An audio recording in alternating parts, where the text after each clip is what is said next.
All right, guys, what's going on?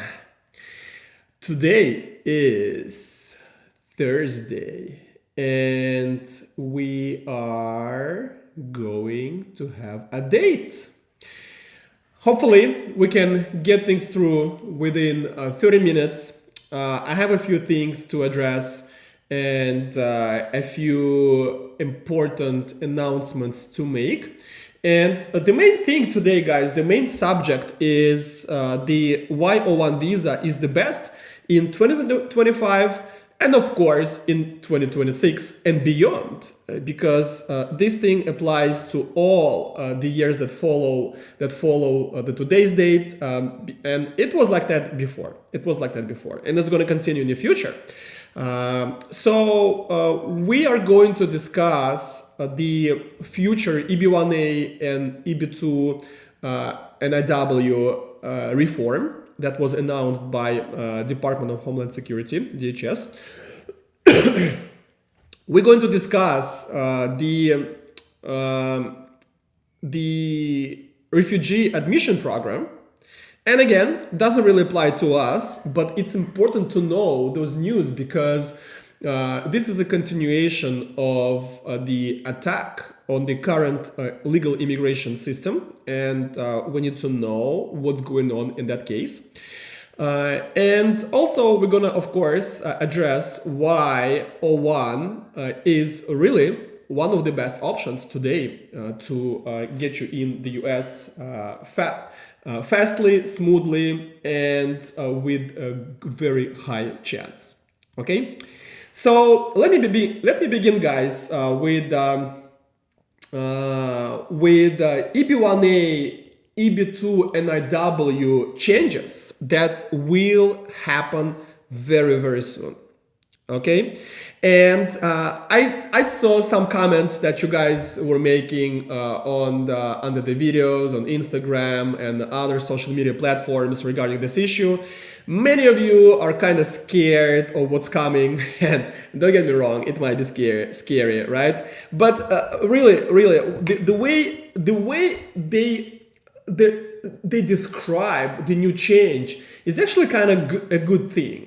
Okay, and I know you don't expect good things from a Trump administration, but what they're trying to do is to modernize this the evidentiary basis for those visas. Okay, and guys, I think it's a high time to do this for many reasons. Just because the current evidentiary based manuals and policies, they're pretty much outdated, because with the development of communication, of internet, of different professions that were not taken into consideration when those laws were drafted, we really have to be really creative and use alternative arguments to prove the cases. And I don't believe this is a good thing, because we have to persuade immigration officers on the things that we don't really have to persuade them. Okay, that this is important, that this is good, this is the evidence, and they can always subjectively decline that. Okay, so what they're trying to do, they're trying to modernize the system and provide the alternative or maybe the direct evidence that could be used to prove the criteria for EB-1A and EB-2 NIW. Okay, before that, they've been doing that through the change of the policy. They would add the policy, they would draft a memorandum, they would add changes that way, but that does not change the law. Okay, so it's kind of persuasive authority. Okay, right now it's going to be the law on the books. All right, so I'm kind of excited to see what it's gonna bring, and of course it sounds a little bit scary, provided the past announcements by Lutnick, the Minister of Commerce, while they were discussing the H-1B changes, and Trump's, they both said that we want the most talented now. Okay, meaning that we may reasonably expect them to heighten the threshold of people coming to the US, making those evidentiary documents really hard to get. Okay, and this is a possibility, guys. this is a possibility. We don't know if it's going to happen. We don't know if that's the case. But I think they're really gonna make a good move, adding things rather than removing them from the current laws. Okay, so I'm more excited about this new move than I'm scared of it. Okay, and I think it's long due. It should have happened a long time ago because, like I said, internet has been developing really fast, and communication, and thus the new professions, right? And many of those professions are not taken into consideration in those laws, and they should be, because talent now is really spread on all kind of walks of life. So let's hope, guys, that those changes are gonna be good. Okay, gonna be good for us. And I see that Radis, hello Radis, says, will I make it hard? Will it make it harder? I'm a British national wanting to move to the US. And like I said, probably not. But we get to see. Traditionally, Western countries had a better way to immigrate to the US, and UK is one of them. UK is actually, Redis is, you probably didn't know that, the #1 country that gets the most O1 visas in the world. And you guys get like maybe half of this whole thing. So a lot of O1 visas. and I understand why. You guys English speaking, same culture, same values, kind of ally country, one of the closest countries by culture, by all this, by heritage and things like that. So of course, and you get the ESTA, you can come to the US, it's easier to find an employer. So that's why O1 visa is really available to you. So but let's assume, Radis, let's assume that they're gonna make it harder, okay? And they're gonna make it harder for immigrant visas that give you green cards, which means that it's probably not gonna touch or affect a lot the O1 visa. And that's another reason why many of you guys should consider O1 visa to start your immigration journey. Not only that makes it easier, faster, and better choice for many of you, but also it sets up the foundation for the future EB-1A, right? And we are in a position to stretch your recognition and your achievement within the few years, making your case actually stronger. Okay, and also at the times when H1B is probably going to go instinct very soon. It's really not going to be available to the regular people like us. You know, maybe to the top executives, top people in the big companies, at least for the next season. Unless something changes, right? So that also makes that O1 visas very, very attractive, guys, because the threshold of evidentiary approved for that visa is really, really low, So nowhere to be found next to EB-1A. All right. So yes, that's why you should definitely consider O1, and you guys can get a free evaluation for your talent visas for O1, for EB-1A, and for EB-2 NIW. I sent you the link in the comment section in the stream, and click on it, fill out the questionnaire, and I'll get back to you with analysis. What do you have right now? What kind of case you have? What's the best approach to move on with your case? So don't miss this opportunity, guys. Don't miss this opportunity, because we don't know when EB-1A changes and EB-2 NIW. It's not going to be very fast. I do believe that the optimistic case for the changes is probably 6 to 9 months.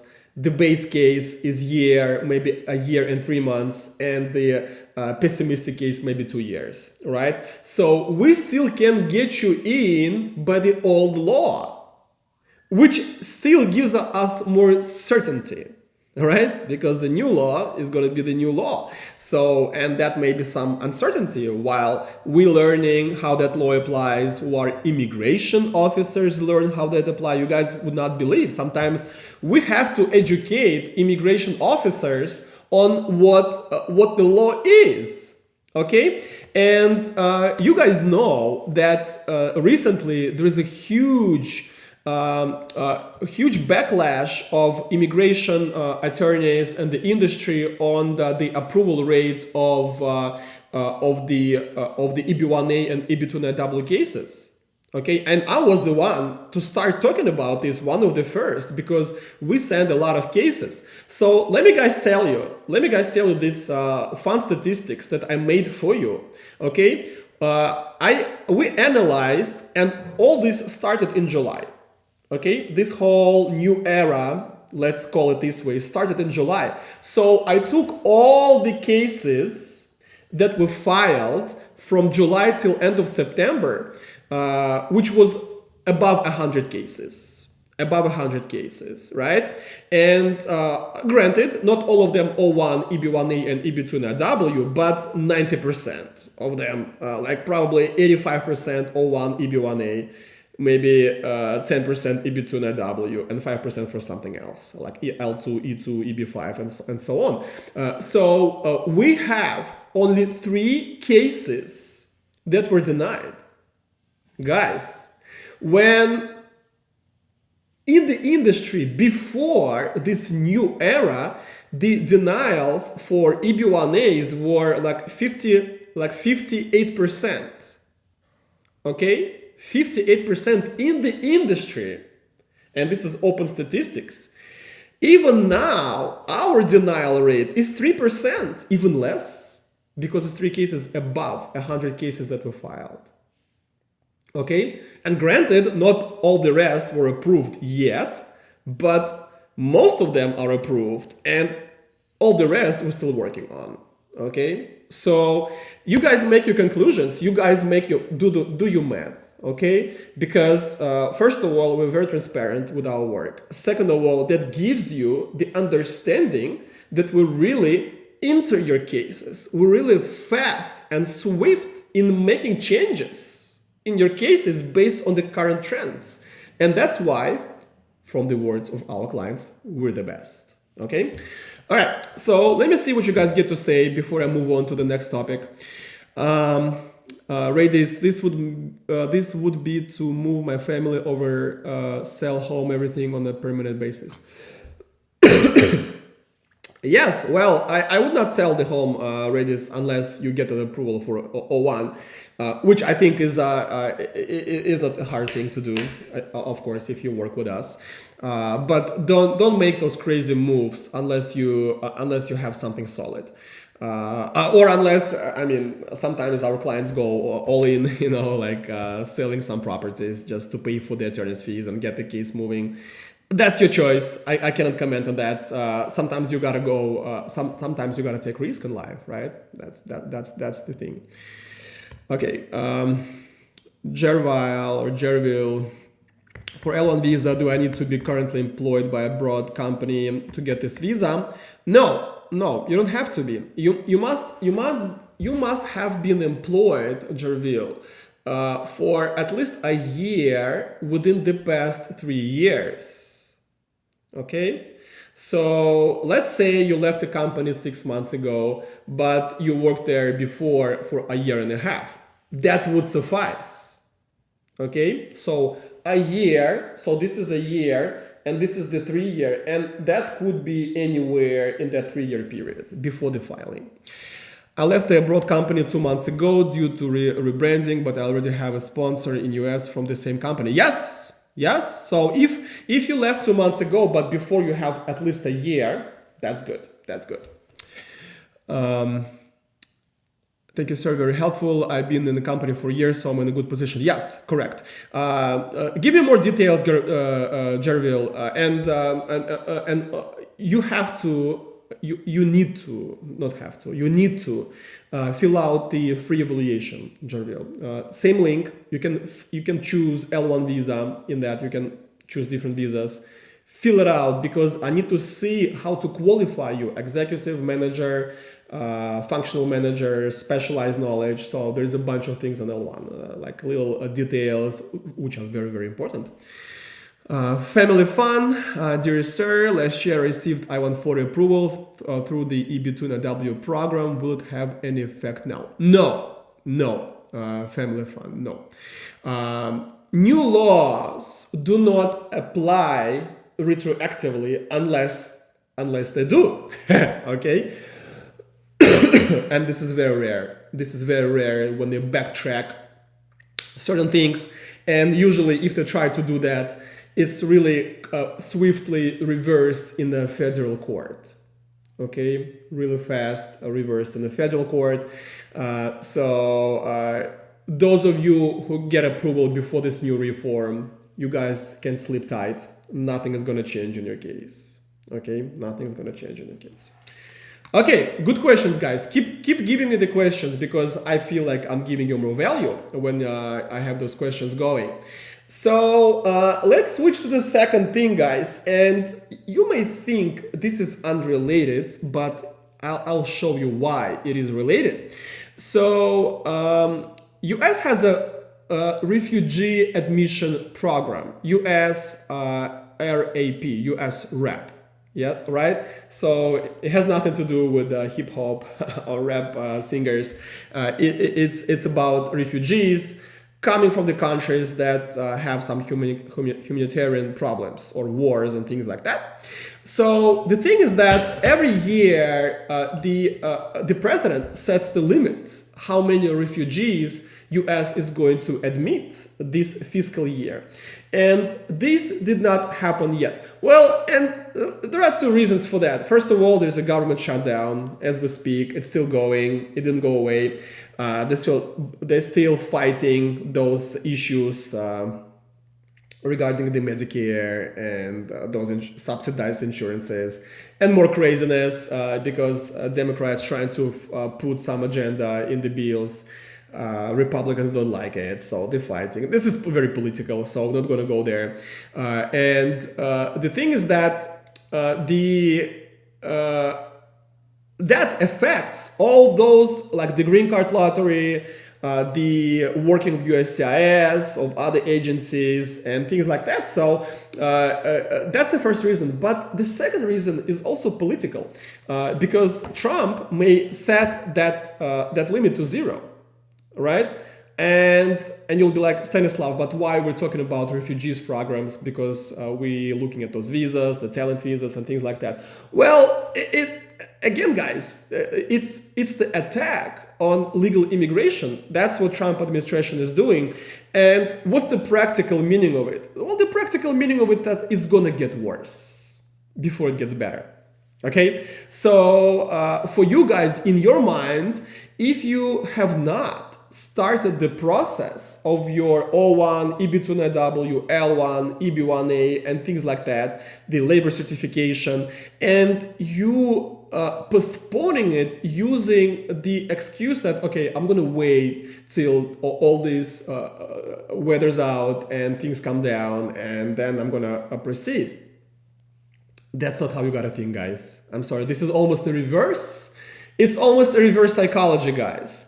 You need to think, I need to start as soon as possible, because I can jump in the last on a train that leaves the station, because the future is definitely not looking bright for us. Okay, so but as of right now, we're still going really good with those approvals. All right. So what separates you from your case being approved is your free evaluation, which all of you have to do right now. Now you have to do it, guys, after all the explanation. Then complex immigration planning, where I build the written strategy for your case, and then working with my team under my process, under my control, under my methodology, with our vendors, PR agencies, and people who help your cases to go for 6 months and get an approval with a very high chances. Okay, that's what you gotta do. There's no time to wait, no anymore. Okay, there's no time to wait. Okay, so and again, all these changes, all these new things, new Trump era, new anti-immigration stance that the current administration has, that makes O1 visa is very, very attractive. Makes it very, very attractive because it's fast, it's easy here, it's very clear how to get things done. You can be employer to yourself. There is no requirements to the education. There's no requirement to the English language. So guys, it's a must thing to consider at very, very least. Okay. All right. So let me see what else. What else I want to address? Yeah, so the last thing I want to touch upon, guys, other alternatives, and Jervil already mentioned L1 visa. I want to mention another alternative, which is E2 visa, still good visa for many of you to consider. If you're from the good country that has a treaty agreement signed with the US, you have $100,000 of clean money that we can prove the origin, and you have a business idea, then it's a must consider visa because it does not require any improvement. It only requires an action. Okay, E2 is a really good business alternative to everything else. Still good. Nobody's talking about the changes in that visa. Nobody's talking changes in L1 visa. We're gonna get changes in EB-5 visa. So if any of you has the $800,000 sitting around doing nothing, you guys should consider EB-5 passive investment. Okay, this is a really good option to consider. Why? Because it's fast, it's easy, the money is refundable, so you'll get it back once things go through, and there's no backlogs mostly for most of the countries. So and you don't have to do anything. Okay, so it's pretty attractive. It's pretty attractive. Okay, so let's take one more question. I have my own business in UK. Does that qualify for O1 visa? That may actually qualify Redis for E2 or L1, although E2 does not require the foreign business. L1 does. So if you have a bunch of employees, we may see L1 visa if your money that you want to invest in US are coming from this business. I would consider E2 visa. So Redis has a few options: O1, L1, E2, preliminary. Okay. You also need to fill out that free evaluation, so I could see what other factors you have in your career. Okay, because that's going to give me a better understanding. All right, guys, fill out the free evaluation. Next Thursday is going to be the last meeting for us before I'm going for my trip to Base Camp Everest in Nepal. So make sure you guys come to the next stream because we're gonna skip the following 2 streams with you, and things may change around, and wish me the best in my trip to Nepal and going to that Base Camp Everest trip, which is I'm very excited about. My name is Stanislav Shamayev. I'm a lawyer of the future. Your future begins here. Good luck.